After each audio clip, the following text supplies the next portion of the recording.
호인표의 왈왈왈 53번째 시간입니다. 그동안 안녕하셨어요. 저는 경향신문 국제부의 구정은 기자고요.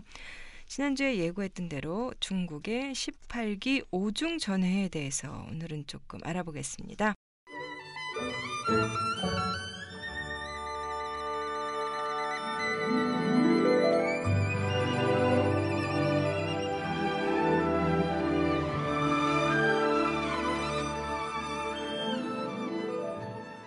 홍익표 선배 모셨습니다. 홍 선배 안녕하세요. 네, 안녕하세요. 최근에 저도 그 오중전에 뭔가 기사를 쓰기는 썼는데 예, 이 몇 중전에 이번에 오중전에였고 예전에 뭐 삼중전에도 있었고 대체 이 말이 정확하게 어떤 회의를 의미하는 건가요? 예, 중전회가 무엇이냐 하면요.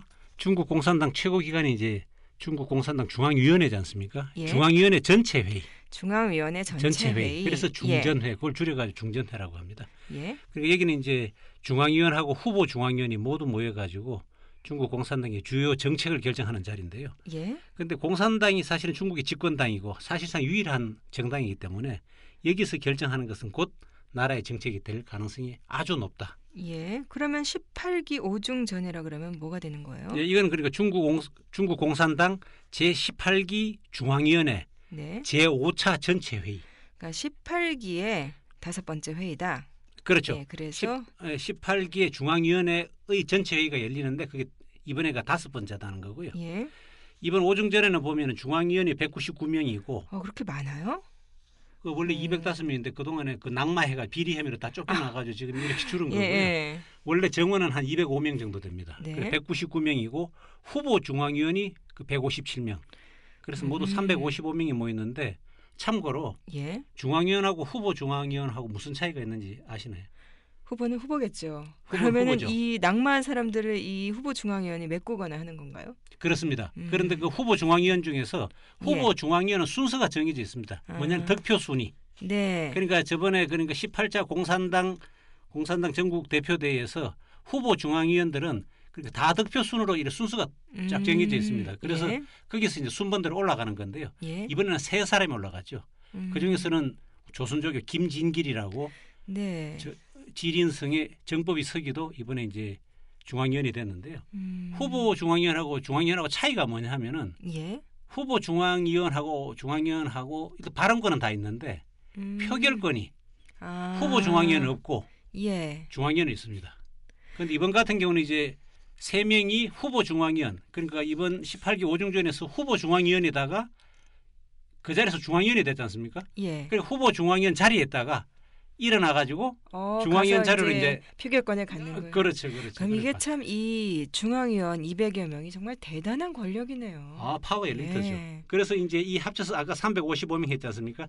이게 중앙기율검사이라고 최고위 사정기관 예. 여기 책임자들하고 그다음에 또 이런 전문가들 무슨 네. 경제학자들이나 법학자들 이런 사람들에서 한 400명 정도의 중국을 이끄는 예. 그 미래 권력이 아니고 오늘의 권력들이 한 자리에 모였다는 거고요. 어느 장소에서 열렸어요? 예, 이것이 징시 호텔이라고 해가지고요. 예. 이 보통 우리가 인민대회당이라든가 뭐 중난하 이런 거는 많이 들었는데 징시 호텔이라는 거는 잘 못 들어봤죠. 예, 이게 그 인민대회당이나 이런 데서 하는 게 아니라 그냥 호텔을 빌려서 하나요? 이게 뭐냐면 그 징시 호텔이라는 게 예. 인민해방군 예. 총참모부에서 운영하는 군부대가 운영하는 기관입니다. 그리고 여기는 뭐냐면 중국에서 가장 안전한 호텔이다.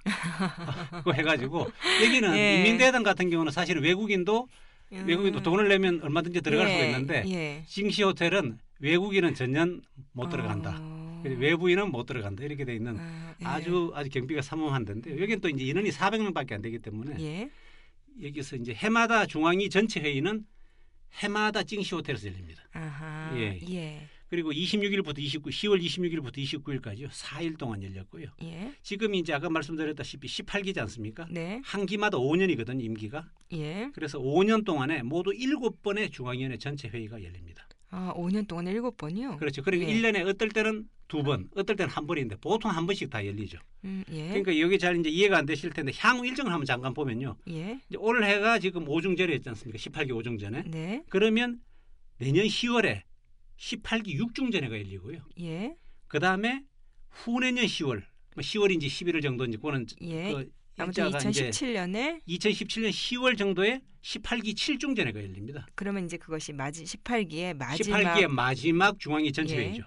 그다음에 요 7중전회가 문을 닫고 난 다음에 폐막한 다음에 4, 5일 뒤에 뭐가 열리느냐 하면은 중국 공산당 제19차 전국 대표대회가 열리면서 아하. 19기 지도부가 새로 등장하는 겁니다. 지금은 아하, 18기 예. 지도부인 거고요. 예. 예, 그래서 이제 그러면서 이제 당 대표대회가 끝나서 거기서 이제 그러니까 지금 19차 중국공산당 전국 대표대회 같은 경우는 시진핑 주석하고 리커창 총리만 남고 중앙정치국 상무위원 그러니까 5명이 다 바뀌는 거거든요. 와. 그러니까 그 예. 완전히 새롭게 바뀐 그 지도부가 출범하면서 그러니까 당 대표대회가 끝난 다음 날 19기 1중전회가 열리는 겁니다. 그럼 이쪽에 그럼 18기는 이제 시진핑 10년을 집권을 하면 일단 시진핑 1기라고 1기고 그렇죠, 맞습니다. 19기부터 이제 시진핑 시진핑 2기 2기 죠. 내각이라고 보면 그렇죠. 되네. 그러니까 이제 그 19기가 뭐냐면 2017년부터 예. 2022년까지 예. 그때는 거죠. 근데 이번에 오중전회에서 뭐 중요한 것들 많이 결정됐다고 나오던데 또 어떤 정책들이 있었나요? 예, 그 당기관지 인민일보가 이번 오중전에 대해서 몇 가지 키워드로 정리를 했는데 예. 그걸 보면요. 첫째 규획이라고 해가지고 규획이라는 말을 우리가 잘 안 쓰는데 예. 계획이라는 뜻하고 뭐 아, 비슷하다고 보면 됩니다. 그래서 예. 계획 이렇게 보면 되고요. 왜냐하면 이번이 그 13차 5개년 계획을 갖다 승인을 했거든요. 네. 그래서 이게 이제 내년부터 2020년까지 5년 동안 중국의 경제사회 청사진을 확장한 거거든요. 예. 그래서 이제 13차 5개년 계획을 갖다가 승인했기 때문에 계획이다, 규획이다. 이게 하나의 키워드가 될 수 있고 또 하나는 혁신입니다. 근데 혁신은 우리는 혁신인데 중국에서는 창신이라고 그래요. 예. 중국에서 창신 그런 건가요? 네? 법고 창신 그런 벚꽃 창신 같은 뭐 그런 맞습니다. 그런 식으로 하는데 우리는 잘 이제 벚꽃 창신이라는 말을 쓰는데 예. 우리는 일본의 영향을 받아서 아마 혁신이라는 말을 쓰는 것 같은데 그죠? 예. 중국에서는 창신이라고 그럽니다. 예. 그래서 이 혁신하고 과학을 갖다 결합해 가지고 새로운 시스템을 만든다든가 새로운 걸 뭘 만들어 보겠다 이런 거고요. 예. 그다음에 세 번째는 이제 민생. 그러니까 이제 한 가구 한 자녀 정책 같은 거 포기하고 예. 두 자녀를 허용하는 정책 이런 걸 갖다가 예, 이번에 통과했다. 이번에 뭐 아주 그게 세계적으로 관심을 끌었는데요. 그 1가구 2자녀를 전면적으로 허용하겠다 했는데 굉장히 좀 파격적으로 들렸어요. 예전에 한 자녀 정책 한 2년 전에 왜 완화한다고 했는데 완화를 넘어서서 사실상 폐지를 한 거잖아요. 그 의미를 조금 설명해 주세요. 예, 아주 뭐 큰 영향을 미치는 정책인데요. 중국의 한 자녀 정책은 그동안 소황제라고 그러지 않습니까? 네. 쇼황띠. 예. 애들이 뭐 각 그 저기 그러니까 1978년부터 시행을 했고요. 1980년부터 전면 시행에 들어갔는데 이제 35년 만에 중단하기로 했지 않습니까? 이게 소황제라는 거는 애가 하나밖에 네. 한 가구 한 자녀 정책이니까 그죠? 예. 애들이 말을 안 듣죠. 제가 그때 그 베이징에 있을 때도 보면은 우리 집주인이 항상 한숨을 내쉬던데 그 친구가 자기 아들이 이게 완전히 독점적 지위라 가지고 도대체 말을 안 듣는다는 거예요. 그래서 그냥 한숨을 내쉬면서 오히려 저보고는 당신은 아들 딸이니까 참 보기가 좋다. 이렇게 되면 뭔가 좀 상호 견제가 되는데 혼자밖에 없으니 뭐 애들이 건방지고 말을 안 듣고 그것도 문제지만 그건 사실 가정 내에서의 문제인데 이렇게 정부가 이 정도로 이렇게 개인의 생활과 또 임신 출산이라는 그런 거에까지 그렇게 강력하게 개입한 나라는 사실상 없었잖아요. 그렇죠. 그런 네. 점에서 오히려 인권 유린이다 이런 얘기도 예, 나올 수 뭐 있죠. 어쨌건 산하 제한에는 뭐 성공을 했지만 또 그리고 부작용들도 뭐 사회 구조라든가 인구 구조의 부작용도 굉장히 많았다 이런 지적들이 좀 많이 나왔잖아요. 예, 그렇습니다. 그래서 이제 이번에 이거 한 게 이제 비인간적인 산하 정책을 갖다가 풀어주겠다는 건데 시행 당시는 사실 폭발적으로 늘어나는 인구를 갖다 정부가 나서서 이제 통제하겠다는 거지만 예. 이 막상 해보니까 부작용도 만만찮다라는 거고요. 그러니까 돈 있는 사람들은 해외에 가서 애를 다 놓습니다. 그 여기 있는 그러니까 기업가의 예. 애라든가 아니면은 연예인들 같은 게 특히 예. 그랬고 또 낙태가 굉장히 심하고 그죠. 그다음에 성비 왜곡. 예. 그러니까 아무래도 이제 예. 남아 선호 사상 같은 게 좀 있고 뭐 이렇게 돼서 인권 침해 논란도 끊이지 않았습니다. 그리고 이제 무엇보다 최근 들어서는 출산 그러니까 저출산이 돼버린 거예요. 예. 그걸 안 막더라도 그냥 여러 가지 원인으로 해가지고 애를 안 놓게 되고 또 인구 고령화 이것 때문에 중국이 이제 급격하게 고령화 사회로 접어들기 예. 때문에 노동 인구가 모자란다 이런 이제 여러 가지 문제가 생기면서 자연스럽게 이번에 없어진 거다 이렇게 볼 수 그 있습니다. 고령화를 연구하는 학자들이 고령화 단계를 좀 구분해서 뭐 이렇게 심각한 고령화 단계다, 뭐 경화된 고령화 단계다 이런 말을 쓰는 걸 들었는데 중국은 아주 급속한 시기에 뭐 일본도 그렇고 한국도 그렇지만 더 빨리 고령화가 진행이 되고 있다고 그러더라고요. 근데 두 자녀 정책으로 선회를 하면 좀 이런 상황이 빨리 바뀔 수 있을까요? 예, 지금 그런데 나오는 얘기는 이렇게 이제 두 자녀 정책으로 바꾸면은 그러니까 여기는 이제 그겁니다. 두 자녀 정책으로 바뀌었다는 거지 두 자녀 이상이 아니거든요. 그래 두 자녀를 넘으면 안 되는 거죠. 두 자녀를 넘으면 안 되는 거죠. 예. 그런데 이렇게 하면은 한 중국 내 9천만 쌍의 부부가 매년 한 500만 명의 예. 어린이를 갖다 낳지 않겠는가. 예. 지금 이렇게 추산을 하고 있는데 예상을 하고 있는데요. 그렇지만 일부 전문가들 같은 경우는 너무 늦었다, 실기했다. 급격하게 지금 고령화가 이루어지고 있는 상태고 지금 당장 정책을 바꾼다고 해가지고 아이들이 많이 낳을 것 같지는 않다는 얘기가 나오는데요. 예. 그 왜냐하면 지금 육아비 교육비 부담이 너무 크고 예. 그래서 아이들이 뭐 부부들이 선뜻 아이 낳으려고 하지를 않는다는 거예요. 그러니까 이때까지는 못 놓겠는데 예. 이제는 그러니까 이때까지는 못 놓겠는데 안 놓는다는 거죠. 이제 그래서 사람들이. 저출산을 선호하는 그 아이를 많이 낳지 않으려는 중산층이 이미 너무 많아졌다. 그래서 이 고삐를 좀 풀어줘도 많이 늘어나지 않을 거다. 뭐 이런 얘기들이 많이 나오더라고요. 예, 그렇습니다. 그래서 예. 이제 뭐 또 이유라는 게 뭐 예를 들어서 집값이 부담스럽다든가 예. 아니면 의료 보장이 제한적이라든가 또는 공교육이 제한적이다. 또는 노인의 부양 압력. 그러니까 뭐냐면은 지금 아버지 어머니 그다음에 예. 장인 장모 예, 다 모셔야 다 되는데 모셔야 되는데 그죠? 둘 다 예. 또 이제 외아들 외동딸, 외동딸이고 예. 이럴 경우에는 그러니까 거기다가 부모님하고 처갓집 어른들을 모셔야 되는데 또 애까지 또 놓을 수 있겠느냐 하는 이런 문제가 있거든요. 그래서 그 재작년에 왜 그 부모 중에 한 명 독자면 뭐 두 자녀 허용하겠다 뭐 이런 정책을 폈는데 그때 완화한 다음에도 실제로 신생아가 그렇게 많이 안 늘었다면서요. 예, 그렇습니다. 이게 이제 2013년부터 이걸 갖다 완화했죠. 예. 그래서 부모 가운데 둘 중에 한 명이 그러니까 독자면 그러니까 외아들이거나 외동딸이면 두 자녀 애를 갖다 둘 낳을 수 있도록 이렇게 완화를 했는데 막상 시행을 해보니까 작년에 47만 명밖에 애를 안 낳았습니다. 원래는 한 100만 명 이상 놓을 거라고 생각했는데 예. 생각보다 절반도 못 미쳤던 거죠. 예. 그래서 나오는 얘기는 이렇게 두 자녀 정책을 갖다가 하더라도 아까는 한 500만 명 생각했는데 이것도 예. 아니고 한 200만 명 이하로 음. 신생아 숫자가 줄어드는 것 아니냐는 거고요. 예. 또 지금 나오는 얘기는 일부 농촌 지역 같은 경우는 그러니까 일손이 노동력이니까 거기서는 뭐 좀 무리를 하더라도 놓겠지만 물가가 비싼 대도시 같은 경우는 어림도 없는 얘기다. 지금 이런 얘기가 나오고 있고요. 그래서 지금 나오는 얘기는 뭐 우리나라하고 상하장은 비슷하죠. 그 생활비 부담하고 예. 이런 복지라든가 이런 출산을 갖다가 꺼리게 하는 현상을 없애주지 않으면 그렇죠. 이게 이제 쉽지 않을 거다. 이런 얘기가 나오고 있고요. 그 다음에 또 하나는 그 결국 이제 도시화, 예. 그다음 출산 연령이 이 늦어지는 거, 높아지는 거. 예. 높아지는 거 이런 것이 상당히 복합적으로 지금 작용하고 있기 때문에 생각보다는 그렇게 쉽지 않을 거다 이런 얘기고요. 그래서 지금 전면적인 두 자녀 정책 실시로 모든 것이 해결되는 것은 아니다 이런 얘기가 나오고 예, 있습니다. 의신들도 대부분들 그렇게 분석을 하더라고요. 그리고 또 최근에 관심을 끄는 게 저도 엊그제 그 뉴욕 타임스에서 소개한 사연을 봤었는데 그 이 유령 인간 이렇게 그동안의 한 자녀 정책에 밀려서 이렇게 호적이 없었던 사람들 얘기가 나오던데 뭐 헤이 하이즈 예, 이 문제에도 좀 그 얘기를 해주세요. 예. 헤이 하이즈라는 게 이제 뭐 문자 그대로 하면 어둠의 자식들 그죠? 어둠의 자식들 이런 건데 예, 검은 아이들. 검은 예. 아이들이죠.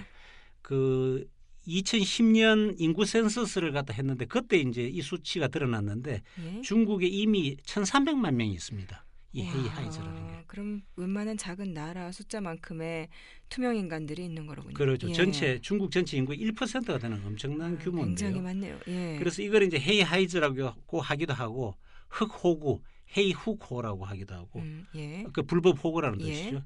그다음에 이걸 줄여서 흑호, 헤이후라고도 합니다. 이게 예. 그래서 정식 호구가 아니고 이제 불법 호구다. 그 유령 인간이다 예. 이런 뜻이고요. 그 호구는 이제 뭐냐? 우리로 치면 호적이라고 이렇게 보시면 예. 됩니다. 그러니까 헤이 하이저는 제대로 호적에 못 올린 애들을 말하는데 한 자녀를 넘어서 둘째, 예. 셋째이기 때문에 부모가 그렇게 되면 벌금을 내야 됩니다. 당국에다가. 네.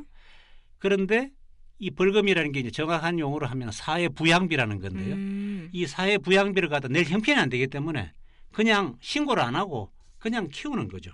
근데 사실 그렇게 해서 태어난 아이들은 본인들이 뭐 태어나겠다고 선택을 한 것도 아니고 사실 아무 잘못이 없는 사람들이잖아요.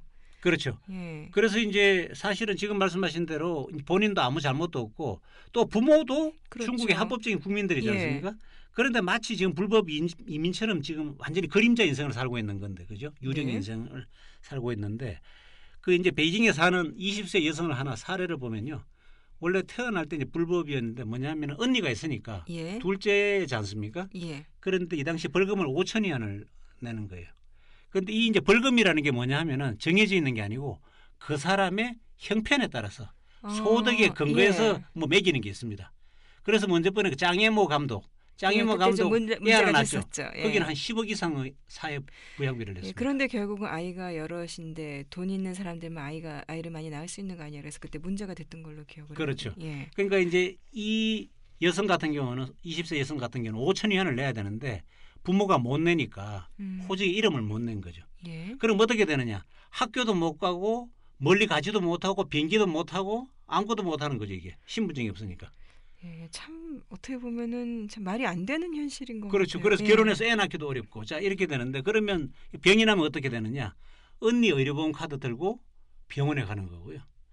혹시나 책 보고 싶으면은 언니 카드를 가지고 그때 도서관에 가서 책 빌리는 거고 완전히 그냥 언니의 그림자 인생을 사는 거죠. 근데 이런 그 출생 신고를 하지 않은 아이들이 사실 전 세계에 한 5억 명 정도 된다고 하는데 예, 굉장히 많습니다. 예. 그래서 인비저블 칠드런이라고도 하고 이런 경우 뭐 언리지스터드 등록되지 않은 아이들이라고도 하는데 보통 그런 경우는 이제 뭐 인도라든가 주로 남아시아, 인도, 파키스탄, 방글라데시 쪽에 많고 또 아프리카나 이런 데서 보통 분쟁이나 빈곤 때문에 이제 출생 신고 제도를 사실 좀 거리가 멀고 뭐 이렇게 해서 그런 사람들이 생겨나는 건데 중국처럼 이렇게 제도적으로 아예 막혀 있어서 그런 사람들이 양산되는 나라는 없는 것 같아요. 그렇죠. 예. 그래서 또 다른 사례를 하나 보면 그 짱수성이 시집을 간 여성이 있는데요. 여기는 예. 2년 전에 겨우 자신의 호구 문제를 해결했습니다. 그래서 어떻게 결혼까지 했네요, 이 여성은. 이 여성 했죠. 예. 그런데 집에서 이제 벌금을 갖다 못 내 가지고 헤이하이즈로 있다가 그 이제 그 부모가 해결하려고 네. 호적을 만들어 주려고 그렇게 노력을 했다는 거예요. 그래서 근데 그래도 불법이기 때문에 안 되는 건가요? 그 다 이제 또 돈이 있으면 또 다 해결이 되죠. 그래서 결국은 예. 3천 위안을 주고 3천 위안을 주고 예. 촌의 그 간부한테 얘기를 해가지고 호구를 만들어서 이제 해결을 했다고 합니다. 예. 근데 이런 경우는 그야말로 이제 운이 좋은 경우고 예. 또 어떻게 보면 또 부모가 좀 경제적 여유가 있어가지고 열심히 해준 거고요. 그게 아니면 수많은 헤이하이즈가 다시 또 아이를 낳고 그 애 또 그러니까 흑이대 헤이알다이라고 해가지고 그러니까 헤이하이즈가 다시 또 이제 대물림 돼가지고. 근데 그게 한번 그렇게 그 호구를 갖지 못했으면은 그 다음에 나중에 좀 형편이 펴서 뭐 이 헤이하이즈가 뭐 20대 30대 성인이 되었을 때 다시 등록을 하겠다고 해도 잘 안 되는 건가요? 그렇죠. 그래 이제 잘 안 되는데 이제 아까 짱수성의 이 여성처럼 나중에 이제 뭐 돈을 쓰고 노력을 하면 뭐 어떻게 해결은 됩니다. 해결은 되는데 예. 기본적으로 지금 나오는 얘기는 이번 기회에 예. 한전적 정책을 갖다가 없애버렸기 때문에 예. 이런 헤이하이즈도 이번 구제를 기회에 해주자. 구제를 해주자. 뭔가 복권의 기회를 주는 게 어떻느냐. 이 사람들도 중국의 국민 아니냐. 뭐 이런 얘기가 지금 나오고 있습니다.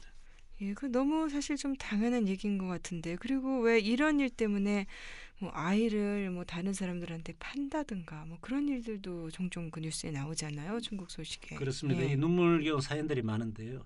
2013년 10월에 상하이의 어떤 어린 부부들 얘기인데요. 예. 여기는 애를 갖다가 이제 두 번째를 또 낳아버린 거예요. 그러니까 그 애를 갖다가 어떻게 처리를 못하니까 인터넷으로 알게 된 네티즌한테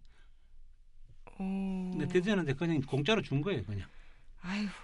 그리고 공짜로 줬는데 이제 이게 예. 이제 알려지면서 사회 여론이 이제 들끓으니까 예. 결국은 그 부모한테 이제 그 애는 돌아왔는데 그렇다고 해서 걔의 그 신분 문제가 해결되는 건 또 아니잖아요. 그렇죠. 그러니까 이런 이제 안타까운 일이 있었고요. 또 하나는 뭐냐면은 2009년 9월 이건 좀 오래된 얘기긴 한데 산시성인 14살 어린애가 호구가 없어가지고 학교를 못 가니까 애가 얼마나 속이 상하겠습니까. 예. 그래서 농약을 마시고 자살하는 그런 경우도 있고요. 또 이제 2011년 7월에 이제 산둥성 칭다오에서 일어난 일인데요.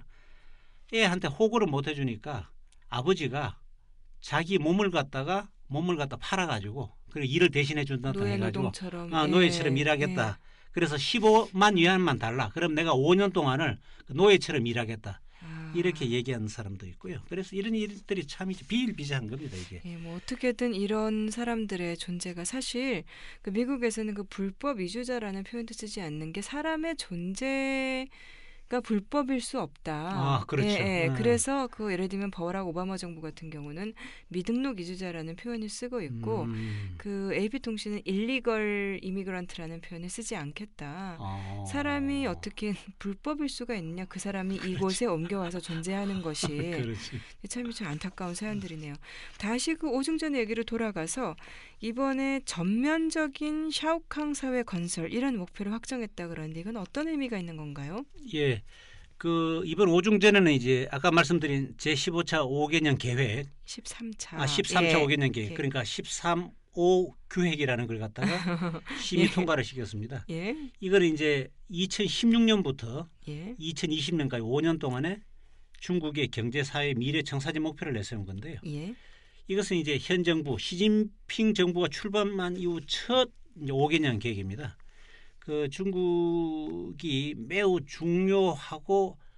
중요하다는 시기인데요. 이게 뭐냐 하면은 중국 공산당 제18차 전국 대표대회가 2012년에 열렸는데 그 당시 시진핑 주석이 총서기가 되면서 내세운 목표가 있는데 네. 그거는 뭐냐면 2020년에는 그러니까 13차 5개년 규획이 끝나는 2020년에는 전면적인 샤오캉 사회를 건설하겠다. 이런 목표를 갖다 내세운 거거든요. 네. 그래서 이제 13차 5개년 규획을 잘 해야 전면 샤오캉 사회를 건설할 수 있다. 이런 건데요. 근데 그 샤오캉 사회 이거 참 말은 많이 들려오는데 그 정확한 뜻이 뭐예요? 예, 샤오캉은 이제 우리가 논어에서 그 나오는 용어인데요. 소강이라고 해서 국민 모두가 충분한 복지를 제공받고 중산층이 탄탄한 사회다 이런 건데요. 그러니까 제대로 먹고 사는 사회다. 그러니까 이게 처음에는 뭐냐면은 옴포 사회라고 해서 원바오 예. 사회. 요거는 뭐냐면 겨우 먹고 사는 사회. 일단 빈곤에서 벗어나서 이제 먹고는 사는 사회가 원바오 사회고 네. 그러면 샤오캉 사회라는 것은 어느 정도 복지도 갖춰지고 삶의 질이 좀 향상된 제대로 된 사회. 예. 그다음에 그게 뭐냐 하면은 마지막 순간에 원바오 사회, 샤오캉 사회, 그다음에 따통 사회, 대동 사회가 바로 이상향인 겁니다. 그러니까 중국은 지금 2020년에 샤오캉 사회를 갖다 건설하는 거고요. 그다음에 2050년은 뭐냐면은 중화인민공화국이 건국된 게 100년 되는 게 2049년인데 그걸 1년 뒤로 해가지고 2050년에 목표를 내세운 게 바로 대동사회를 건설한다는 겁니다. 그러니까 대동사회는 바로 이상향을 말하는 거죠. 그다음에 그래서 이 전면적인 샤오캉 사회라는 거는 현실적으로 가장 이상적인 현대 국가다. 이렇게 얘기할 수 있는데 이것은 이제 사실은 덩 샤오핑이 제시를 했고 짱쩌민이라든가 후진타오로 이어진 걸 갖다가 시진핑 시대도 변함없이 우리는 이걸 갖다 개성하겠다. 이런 의지를 다졌다는 의미를 둘 수 있고요. 그리고 전면적인 이제 샤오캉 사회를 강조했다는 것은 성장보다는 분배나 복지를 강조한다. 이런 걸 의미할 수도 있습니다. 그래서 결국은 향후 5년의 경제 성장률 보통 이 앞에서는 항상 7%를 유지하겠다. 성장률을 매년 하겠다 했는데 이번에는 이제 그것도 없애버렸거든요. 그래서 이런 고속 성장 시대와 헤어지고 중저속 성장으로 나간다. 이런 의미도 되겠습니다. 말씀하신 대로 그러면은 성장보다는 일단 어느 정도 파이를 키웠으니 이제부터는 복지를 좀 늘리겠다라는 건데 실제로 이번 그 135 규획 13차 5개년 계획에는 성장률 목표치가 제시되어 있지 않다고 하던데요. 네, 그렇습니다. 그동안에 이제 늘 중국은 연평균 7% 유지라는 이런 성장률 목표를 냈었지 않습니까? 그래서 빠오치라고 해서 이제 빠오치, 빠오빠 이렇게 나오는 것이 한 7%다, 8%다.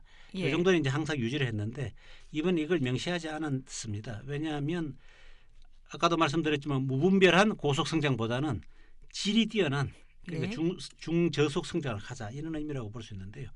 지금 중국이 올 3분기 성장률이 얼마냐? 6.9% 아닙니까? 네. 이제 오래간만에 지금 사실 7% 밑으로 내려가서 예. 좀 시끄러웠는데 이게 이제 사실은 신常態, 뉴노멀의 뭐 네. 현상이다 이렇게 볼 수 있고요. 그래서 지금 시진핑 주석이 취임 이후에 부르짖는 게 있는데 아까도 제가 잠깐 소개해드렸지만 두 개의 백년이라는 게 있지 않습니까? 네. 그래서 중국 공산당이 창당한 게 언제냐? 이 1921년이거든요. 네. 그러니까 1921년인데 그 창당 이후 100년 동안에 차이나 드림, 그러니까 중국 모흥을 실현하겠다는 거거든요. 그러니까 이제 2021년이 되면 중국 공산당 창당 100주년이 예. 되는데 이걸 1년 안 당겨서 2020년으로 잡고 있습니다. 네. 기준을. 그래서 2020년에 중국 국내 총생산하고 도시 주민 1인당 수입을 2010년에 2배로 늘리겠다. 예. 이런 목표를 내세웠는데 그렇다면 이제 아까 말씀드린 그러니까 중국이 2020년 되면 전면 샤오강 사회를 건설한다는 건데요. 이게 11차 5개년 계획. 요거는 2006년부터 2010년까지 예. 연평균 성장률이 11.2%였습니다. 높기는 높았네요. 높았죠. 이게 예. 참 높았습니다. 그리고 12차 5개년 계획. 그다음에 있는 게 2011년부터 2015년까지 지금 이제 2015년이지 않습니까? 예. 이게 연평균 7.5% 성장률을 지금 기록하고 있는 거거든요. 네. 자, 그러면 2020년 전에 2020년에 샤오강 사회 목표를 건설하려면은 실현하려면은 13차 5개년 5년 동안에 연평균 6.5%를 성장해야 됩니다. 6.5% 그것도 사실 굉장히 높은 거죠. 아, 6.5%. 예. 그런데 지금 상황으로 봐서는 6.5% 하기 쉽지 않습니다. 이 만만찮아요. 이 예, 상황이. 지금 뭐 힘들어질 것이다. 그런 얘기들이 계속 나오고 있는데. 예, 그래서 지금 올해도 7%가 될지 안 될지도 지금 예. 의문인 상태고 내년부터는 6% 성장도 지금 유지하기가 버거워 보이거든요. 그래서 지금 그런데 아까 말씀드린 한 개 이제 100년 목표는 지금 2020년이라는 거였고요. 네. 또 하나의 목표는 아까 말씀드린 50년. 예. 2050년에 세계 GDP의 30%를 차지하겠다는 게 시진핑 주석의 차이나 드림이거든요. 그거는 가능하지 않을까요? 그런데 지금 2050년까지는 우리 여기 있는 사람들 다 뭐 살지는 의문이고 예. 그러니까 2050년 잘 모르겠고 중요한 거는 이제 당장 문제가 2020년인데 그렇죠. 시진핑 예. 주석의 그러니까 후반기이기도 하고 네. 그래서 2010년에 2배의 GDP를 성장하는 게 아주 상당히 부담스럽고 불투명하다 이렇게 말씀드릴 수 있겠습니다. 예, 그리고 또 오중전회가 뭐 인터넷 강국 전략을 제시했다고 하는데 뭐 이것도 좀 설명을 해주세요. 예, 지금 제13차 5개년 계획 같은 경우는 인터넷 산업을 갖다가 예. 중국 경제의 미래다. 음흠. 신성장 동력으로 지금 보고 있습니다. 그거야 뭐 충분히 예측 가능한 것 같은데 뭐 누구나 다 어떻게 보면 짐작할 수 있는 내용인데 그래서 구체적인 계획들이 좀 많이 나와 있나요? 네, 지금 그러니까 키워드로 잠깐 살펴보면요. 첫 번째 내세우는 게 인터넷 강국인데요. 예. 지금 중국은 인터넷 대국입니다. 아, 대국에서 대국에서 강국으로. 강국으로. 예. 지금 제조업도 마찬가지죠. 제조업도 제조 대국이 아니고 제조 강국으로 하겠다는 예. 건데요. 이제 인터넷 대국이다. 왜 인터넷 대국이냐? 인터넷 규모가 세계 제일이지 뭐 않습니까? 그거야 그렇겠죠. 휴대전화 예. 사용자가 12억 명이고요. 예. 또 블로그라든가 뭐 웨이보, 웨이신이라고 중국식 트위터가 있는데 예. 이것도 사용자가 10억 명을 넘습니다. 그래서 예. 지금 시진핑 주석 같은 경우는 우리가 인터넷 대국에서 인터넷 강국으로 변신하자 이렇게 얘기를 하고 있고요. 그 지금 구글도 쓸 수 없게 해놓고 다 그렇게 정보 통제를 하면서도 참 강국으로 가겠다고는 하는 거로군요. 그렇죠. 예. 그다음에 이제 두 번째가로 내세우는 키워드가 뭐냐면은 그러니까 대중창업 만중창신이라는 이런 말이 있는데요. 대중창업은 뭐 대충 알겠는데 예. 만중창신이라고 하면 그러니까 예. 아까 말씀드렸지만 중국어로 창신은 우리말 혁신이지 않습니까? 만인의 창업을 외치면서 스타트업 문화를 확산시키고 아, 스타트업 예. 그러니까 새로 기업을 갖다 새로 신생 기업을 새로 만들겠다는 벤처 기업을 만들겠다는 거죠. 그러면 모두가 창업을 할 수 있고 모두가 혁신을 하게 한다라는 그런 걸로 받아들이면 되나요? 그렇죠, 맞습니다. 그리고 리커창 총리는 저기 오늘 보니까 우리 한중 그 청년 지도자 포럼에서도 이 얘기를 또 했던데 보니까죠. 예. 이게 리커창 총리의 그 슬로건입니다. 그러니까 대중창업 만중창신. 그래서 쌍창이라는 말도 써요. 창이라는 말이 두 개 있다고 해가지고 쌍창이라는 이런 말도 예. 썼는데 아무튼 이게 작년 9월에 여름 다보스 포럼에서 예. 이게 대중 창업이 풀뿌리 창업에 새로운 바람이 불도록 하겠다. 예. 이렇게 주장을 했고 모두가 혁신하고 사람마다 혁신한다. 예. 이런 이제 새로운 분위기를 만들자 이렇게 격려를 했습니다. 이거는 이제 올 3월에 사실은 정부 공작 보고에서도 리커창 총리 이런 제안을 했고요. 이렇게 이제 창업하고 혁신을 하면은 무슨 좋은 점이 있느냐? 일자리가 만들어지잖아요. 그렇겠죠. 그죠? 예. 그 다음에 수입을 늘릴 수 있고 네. 그러다 보면은 사회의 불공정함 이런 것도 해소할 수 있다 이렇게 보고 있는 거죠. 글쎄 과연 그럴지는 그 미국에서 가장 빈부격차가 극심한 곳이 실리콘밸리라고 하는데 예, 뭐 아무튼 또 다른 인터넷 전략에는 어떤 게 있나요? 그리고 뭐 지금 말씀하신 데 잠깐 덧붙이자면 원래 중국은 선부론입니다. 먼저 키우고 다 같이 하자 이런 거고요. 예. 거기는 이제 그러니까 뭐 다 같이 그게 아니고 일단 먼저 보는 사람이 임자다 뭐 이런 게 있습니다. 예. 그 다음에 또 다른 이제 인터넷 전략을 갖다 소개하자면요. 인터넷 플러스라고 네. 1인 얘기도 좀 많이 들어보셨을 텐데요. 오중전에는 인터넷 플러스 행동 계획을 실시하자 이런 제안을 했습니다. 이것도 역시 리커창 총리가 올 3월에 정부 공작 보고에서 처음으로 인터넷 플러스 행동 계획을 했는데요. 이것은 뭐냐 하면은 일종의 중국의 모바일 혁명이다. 이런 식으로 지금 얘기를 하는 거거든요. 예. 그래서 인터넷을 첨단 제조업하고 결합해가지고 전자상거래, 네. 그죠? 산업 인터넷 금융 이런 걸 만들자는 거죠. 시너지 효과를 한번 내보자는 거죠. 그래서 나오는 얘기가 뭐냐면 인터넷 플러스 농업. 이건 거의 모든 것에 갖다 붙일 수 있겠네요. 그렇죠. 예, 인터넷 플러스 교육, 뭐 인터넷 플러스 무슨 상거래 모든 것을 다 그 정보화랑 연결을 짓겠다. 뭐 그렇죠. 예. 그러니까 제가 저번에 어떤 자료를 보니까 네이먼구의 어떤 목장에서는 예. 그 양을 키우지 않습니까? 예. 양을 키우는데 그 양을 갖다가 그러니까 대도시 사람들은 하나씩 분양을 하는 거예요. 분양을 하면서 그 소유주가 분양받은 사람이 우리 양이 어떻게 잘 크고 있나 하고 딱 보면은 그 양이 예. 어떻게 크고 있는가를 갖다 다 볼 수 있게 그게 바로 인터넷 플러스 목축업 이렇게 식으로 되는 거죠. 아무튼 그 뭐 양이 잘 크면 참 좋겠는데 지금까지 그러면은 말씀해 주신 게 인터넷 광고 그리고 대중창업 만중창신 그리고 인터넷 플러스 뭐 얘기를 해주셨는데 그 또 다른 키워드라면 어떤 것들이 있을까요? 예, 이거 말고 두 개가 있죠. 그죠? 5개를 했으니까 예? 이게 그래서 5개 나머지인데 네 번째가 뭐냐면 나눔 경제, 쉐어링 경제. 공유 경제를 얘기하는 그렇죠. 그 거고. 공유 예. 경제를 지금 얘기하고 있습니다. 그래서 예. 이게 이제 리커창 총리 얘기도 이 대중 창업 만중 창신이 바로 공유 경제를 발전시키는 중요한 방법이라고 이렇게 이제 얘기를 예. 했거든요. 그래서 이렇게 하는 것이 이제 경제 성장을 이끄는 새로운 길이다. 지금 이렇게 보고 있고요.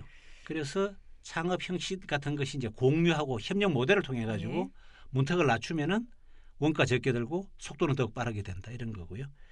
그래서 지금 하고 있는 얘기는 그 뭐 우리 다 알고 있는 얘기지만 사실 자동차 한 대 갖고 있더라도 실제로 운행하는 건 1시간 하고 23시간을 갖다 놀게 하지 않습니까? 그렇죠. 예. 그죠? 그러니까 또 그렇고 뭐 전기 드릴 같은 경우도 실제로 사용하는 시간은 뭐 13분에 불과하다 이런 충분히 이해가 가는 거고. 예. 예. 그래서 이제 이걸 갖다가 공유 경제를 통해서 한번 새롭게 산업 구조를 한번 바꿔보자 이런 얘기가 있고요. 예. 또 하나는 이제 빅데이터 국가 차원의 빅데이터 전략을 수립해야 된다 이렇게 지금 주장하고 중국은 있거든요. 워낙 인구도 많고 경제 규모도 크고 빅데이터 산업 그러니까 뭔지 중국하고 좀 어울리는 듯한 그죠? 분위기. 그러니까 예. 이게 중국 인구 경제 예. 규모가 지금 중국의 빅데이터 규모를 세계 제일로 만들고 있습니다 벌써. 그래서 내년 중국의 빅데이터 시장 규모 보면 238억 달러거든요. 당연히 세계 최고인데 예. 그러다 보니까 이제 이미 이런 데이터가 전략적 자원이 되다는 거죠. 그래서 누가 더 많은 데이터를 가진 이것이 이제 미래를 가진다 이렇게 해가지고 국가 차원에서 빅데이터 전략을 갖다 만들겠다 이런 겁니다. 예, 그리고 아까 처음에 이 오중전에 설명을 해주시면서 하나는 계획, 두 번째는 혁신. 그래서 그 계획 얘기, 경제 계획과 뭐 이것저것 얘기를 해주셨고, 그 다음에 인터넷 강국으로 표현되는 이런 혁신 계획 얘기해 주셨는데, 세 번째로 민생을 또 하나 중시한다고 하셨는데, 그럼 민생과 복지 관련해서는 이번 오중전에서 어떤 내용이 나왔나요? 예. 여기서도 뭐 구체적인 내용보다는 상당히 그 선언적인 의미가 일단 강하긴 한데 의무 네. 교육을 강화하겠다. 네. 그래서 공평한 교육의 권리를 보장하겠다는 거고요. 또 여기가 이제 사실 고령화 사회이기 때문에 노인 문제가 심각합니다. 예. 그래서 양로기금, 사회보장기금 제도 강화를 하겠다. 사회 안전망을 강화하겠다 이런 건데요. 이게 왜냐하면 중국에서는 병이 나면 큰일입니다. 의료보험이 제대로 안 돼 있기 때문에 예. 병이 나면 없는 사람들이 그냥 한 방에 그냥 가버리는 수가 있어요. 그래서 참 병에 걸리지 말자. 미국도 마찬가지죠. 미국도 그렇죠. 우리나라 사람들이 의료보험이 가서 없는, 예. 의료보험이 없기 때문에 이런 문제가 있는데 중국 같은 경우도 사실은 병에 걸리지 말고 뭐 이런 게 있습니다. 예. 그래서 이걸 갖다가 강화하자 이런 거고요. 이것은 결국 이제 빈부격차가 심한 중국의 현실을 반영한 거다 이렇게 볼 수 있고요.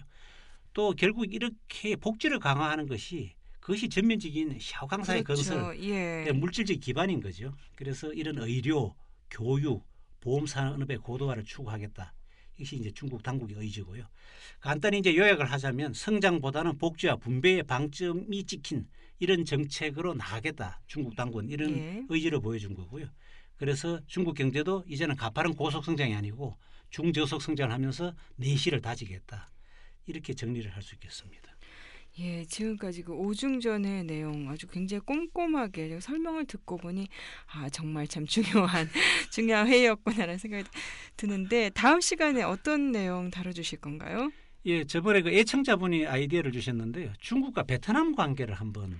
그거 진짜 좀 최근에 그 뭐 영토 분쟁이라든가 그런 것뿐만이 아니라 예. 지금 그 오래된 얘기 뭐 만남의 남핵 뭐 그런 거 있잖아요.